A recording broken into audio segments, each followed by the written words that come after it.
Olá, que a paz do Senhor esteja com cada um de vocês. Sejam muito bem-vindos ao nosso canal. Hoje, vamos mergulhar fundo em um dos salmos mais conhecidos e amados da Bíblia. O Salmo 1. Este salmo é como um portão de entrada para todo o livro de Salmos, estabelecendo um contraste fundamental entre dois caminhos, duas vidas, dois destinos. Ele nos mostra de forma poética e poderosa o caminho da felicidade verdadeira e o caminho da ruína. Então, prepare o seu coração, pegue sua Bíblia e vamos juntos explorar as riquezas contidas nestes 6 versículos. O salmo começa com uma declaração poderosa no versículo 1. Bem-aventurado o homem que não anda segundo o conselho dos ímpios, nem se detém no caminho dos pecadores, nem se assenta na roda dos escarnecedores. A palavra bem-aventurado aqui significa muito mais do que um simples feliz. É uma felicidade profunda, duradoura, uma bênção que vem de Deus. É um estado de plenitude e prosperidade espiritual. E quem é essa pessoa bem-aventurada? O salmista nos dá uma descrição em 3 partes do que essa pessoa não faz. Primeiro, ela não anda segundo o conselho dos ímpios. Andar aqui simboliza nosso modo de vida, a direção que tomamos, as decisões que fazemos no dia a dia. O conselho dos ímpios representa as filosofias, as ideias e os valores do mundo que são contrários a Deus.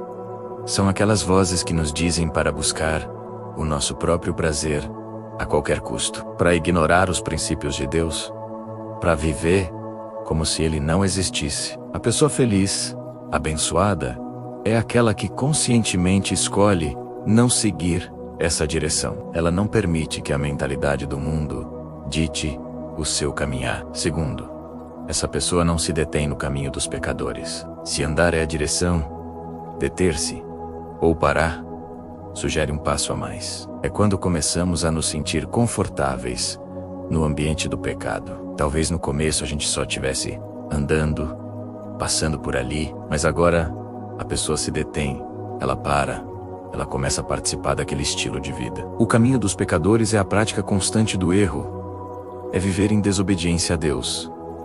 A pessoa bem-aventurada resiste a essa parada. Ela não se acomoda em um lugar onde Deus não é honrado. Ela entende que permanecer ali contamina o coração e afasta da presença de Deus. E terceiro, ela não se assenta na roda dos escarnecedores. Aqui temos a progressão final. De andar para parar e de parar para se assentar. Sentar-se implica em pertencimento, em fazer parte do grupo. E que grupo é esse? A roda dos escarnecedores. Escarnecer é zombar, ridicularizar as coisas sagradas, tratar com desprezo a fé e os caminhos de Deus. A pessoa que se senta com eles não apenas tolera a zombaria, mas passa a concordar com ela, talvez até a participar dela. É o estágio mais perigoso, onde o coração se endurece completamente contra Deus. A pessoa bem-aventurada, portanto, foge dessa companhia. Ela protege sua mente e seu coração de influências que diminuem e zombam da sua fé. Então, o primeiro versículo nos mostra que a verdadeira felicidade começa com uma separação, uma decisão consciente de se afastar de influências negativas que nos puxam para longe de Deus. Não é sobre se isolar do mundo, mas sobre não se conformar com ele. É sobre escolher cuidadosamente nossas amizades, nossos conselhos e os lugares onde investimos nosso tempo. Agora, se o primeiro versículo nos diz o que a pessoa feliz não faz, o versículo 2 nos revela o segredo do que ela faz. Ele diz: antes, tem o seu prazer na lei do Senhor, e na sua lei medita de dia e de noite. Veja que belo contraste. Em vez de encontrar prazer nos conselhos dos ímpios, o prazer, a alegria, a delícia da pessoa justa está na palavra de Deus. A lei do Senhor aqui não se refere apenas aos 10 mandamentos, mas a toda a instrução de Deus. A Bíblia inteira. Para essa pessoa, ler a Bíblia não é uma obrigação chata, um fardo a ser cumprido. É uma fonte de deleite. É como encontrar um tesouro. como saborear a comida mais deliciosa. Ela ama a palavra porque, através dela, ela conhece o coração de Deus, entende a sua vontade e encontra sabedoria para a vida. O seu maior prazer é estar em sintonia com o seu Criador. E não para por aí. Ela medita de dia e de noite. Meditar, na Bíblia, não é esvaziar a mente. Pelo contrário, é encher a mente com a verdade de Deus. É como um animal que rumina o alimento. Ele mastiga, engole e depois traz de volta para mastigar mais um pouco, extraindo todos os nutrientes. Meditar na palavra é fazer isso com as Escrituras. É ler um versículo e pensar sobre ele ao longo do dia. É se perguntar: o que isso significa? Como isso se aplica à minha vida hoje? O que isso me revela sobre quem Deus é? Essa meditação constante, de dia e de noite, molda nossos pensamentos, nossas atitudes e nossas ações. A palavra de Deus se torna o filtro através do qual vemos o mundo. Então, o segredo da vida bem-aventurada é duplo: afastar-se do mal e deleitar-se no bem, que é a palavra de Deus. É um movimento de separação e de aproximação. E qual é o resultado dessa vida? O versículo 3 nos dá uma imagem linda e poderosa. Pois será como a árvore plantada junto a ribeiros de águas, a qual dá seu fruto no seu tempo. As suas folhas não cairão, e tudo quanto fizer prosperará. Que promessa maravilhosa! Vamos analisar essa metáfora. Primeiro, a árvore está plantada. Ela não nasceu ali por acaso. Alguém, o divino jardineiro, a colocou ali. Isso fala de segurança, de estabilidade. Ela tem raízes firmes. A vida dessa pessoa não é levada por qualquer vento de doutrina ou dificuldade, porque ela está firmada em Deus. Segundo, ela está junto a ribeiros de águas. A água na Bíblia frequentemente simboliza a vida, o Espírito Santo, a palavra de Deus. Por estar plantada perto dessa fonte constante, a árvore nunca tem sede. Suas raízes buscam fundo e encontram nutrição e refrigério contínuos. Da mesma forma, a pessoa que medita na palavra tem uma fonte inesgotável de vida espiritual. Mesmo em tempos de seca ao redor, ela continua sendo nutrida pela presença de Deus. O resultado disso é visível. A árvore dá seu fruto no seu tempo. Uma vida conectada a Deus é uma vida produtiva. Ela produz o fruto do Espírito: amor, alegria, paz, paciência, benignidade, bondade, fidelidade, mansidão e domínio próprio. E note que é no seu tempo. N o apressa, não há ansiedade. Deus trabalha em nós, e no tempo certo, os frutos aparecem, abençoando outros ao nosso redor. Além disso, as suas folhas não cairão. As folhas representam a vitalidade, a saúde da árvore. Mesmo no inverno rigoroso da vida, quando outras árvores parecem mortas, essa árvore permanece verde e cheia de vida. Isso fala de uma força e resiliência que não vem de nós mesmos, mas da nossa conexão com a fonte de vida. É uma promessa de que, mesmo nas provações, nossa força espiritual não se esgotará. E a promessa culmina com: e tudo quanto fizer, prosperará.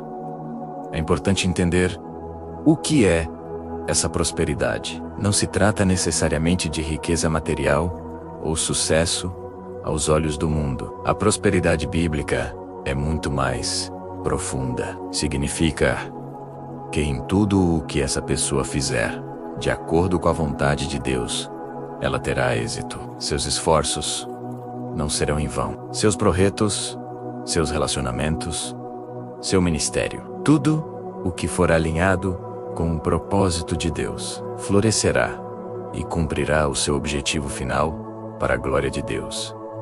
É a promessa de uma vida com propósito e significado. Até aqui, o Salmo pintou um quadro lindo da vida do justo. Mas agora, no versículo 4, o tom muda drasticamente para nos mostrar o outro caminho. Não são assim os ímpios, mas são como a moinha que o vento espalha. O contraste não poderia ser maior. De um lado, uma árvore forte, estável e frutífera. Do outro, a moinha, também conhecida como palha. A moinha é a casca leve e inútil que sobra depois que o grão é colhido. Ela não tem peso, não tem valor, não tem raiz. Ela é completamente instável. Qualquer sopro de vento a leva para longe. Essa é a imagem da vida do ímpio, daquele que escolheu viver longe de Deus. Sem as raízes da palavra de Deus, sua vida é superficial, instável e sem propósito. Ele pode até parecer bem por um tempo, mas quando os ventos da adversidade, do julgamento ou da morte soprarem, ele será levado, sem nada em que se agarrar. A vida dele é vazia e sem substância. O versículo 5 continua a descrever o destino dos ímpios.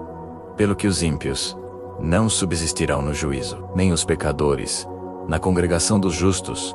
Subsistir significa ficar de pé, permanecer firme. No dia do juízo final, quando todos estivermos diante de Deus, os ímpios não conseguirão se manter. Sua vida, baseada em fundamentos falsos, desmoronará. Eles não terão defesa e, consequentemente, não terão lugar na congregação dos justos.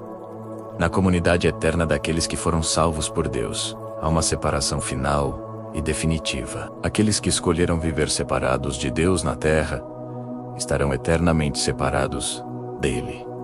Finalmente, o Salmo conclui no versículo 6 com a razão fundamental para esses dois destinos diferentes. Porque o Senhor conhece o caminho dos justos, mas o caminho dos ímpios perecerá.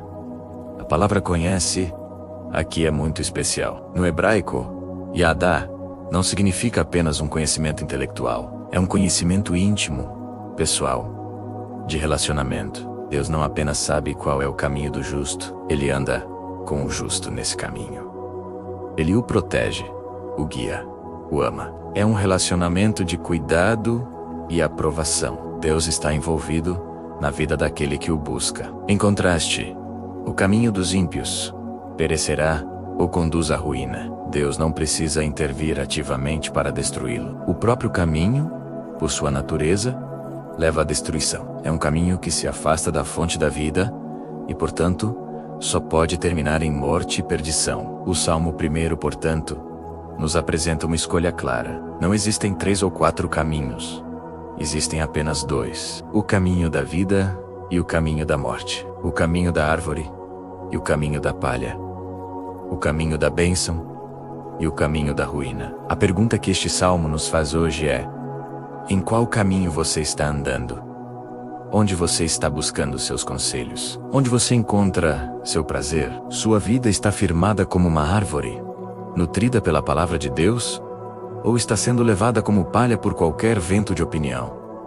A boa notícia é que a escolha é nossa. Se você percebe que tem andado no caminho errado, hoje é o dia de mudar de direção. Jesus disse: eu sou o caminho, a verdade e a vida. Ele é o caminho dos justos. Através dele, podemos ser perdoados. Podemos ser plantados na família de Deus e começar a viver essa vida bem-aventurada que o Salmo 1 descreve. Eu te convido a fazer deste salmo uma oração. Peça a Deus para te dar prazer na sua palavra. Peça a Ele para te ajudar a meditar nela dia e noite. Peça a Ele para arrancar do seu coração qualquer desejo de andar, parar ou se sentar com aqueles que zombam da fé. Escolha hoje ser a árvore. Escolha hoje a vida, porque o Senhor conhece o caminho dos justos e deseja caminhar com você. Que essa reflexão abençoe profundamente a sua vida. Se você foi tocado por esta mensagem, deixe seu comentário, compartilhe com alguém que precisa ouvir.